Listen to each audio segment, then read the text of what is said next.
Welcome to Lydia's Plate. I'm a stay-at-home mom who is homesteading together with my husband and 4 kids. We do gardening, house cleaning, all the homesteading stuff, baking bread, experimenting with gluten-free foods for one of our kids, animals, and the like. So if you like that kind of stuff, stay tuned and welcome to our channel. The first thing I need to do is get all my ingredients together and measured. The first thing I need is pumpkin puree. This I have in a 1 liter sour cream container, and I only need 2 cups, so I know that that's half of this container. I'm just going to eyeball it because I don't feel like getting another dish dirty, and I've done this enough times that I'm not really too concerned about it. The next thing I'm adding is a can of sweetened condensed milk. I have a helper here who wants to lick anything used for that. And I was not thinking when I picked my scraper and grabbed a scraper that was not suitable for scraping out the sweetened condensed can, so I had to go grab another one. But that means she gets 2 things to lick. Here I have added flour and sugar. I'm adding a little bit of salt just to bring out all the flavors. You won't actually taste salt in the pie. Here I have some homemade pumpkin pie spice. The original recipe calls for cinnamon and nutmeg, possibly some ginger, I think, but I prefer to just do pumpkin pie spice because I like the blend.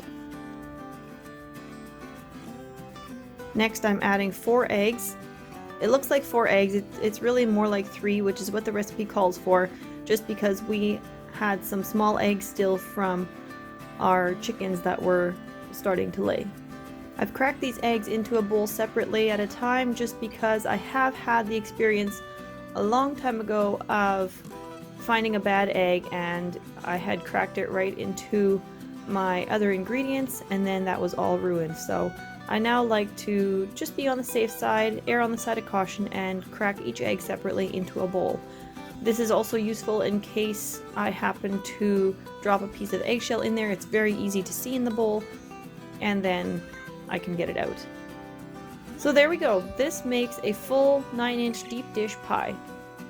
It doesn't quite look all the way full because the way that I have made my pie crust this time around, it is sticking up a good 1/4 inch above my pie plate. So that's what you're seeing there. That's why it looks like it's not full, but it is very full.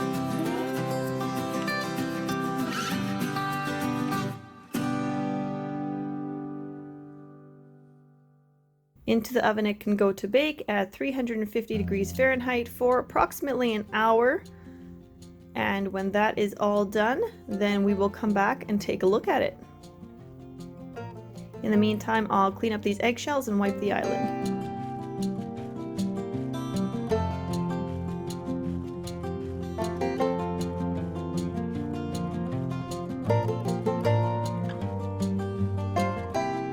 Alright, so let's check on this pie. Sometimes it takes more like an hour and 15. There you just saw me kind of wiggling it. I'm doing the jiggle test. If the center is still too jiggly, like it can still move like jello, then it is not yet done.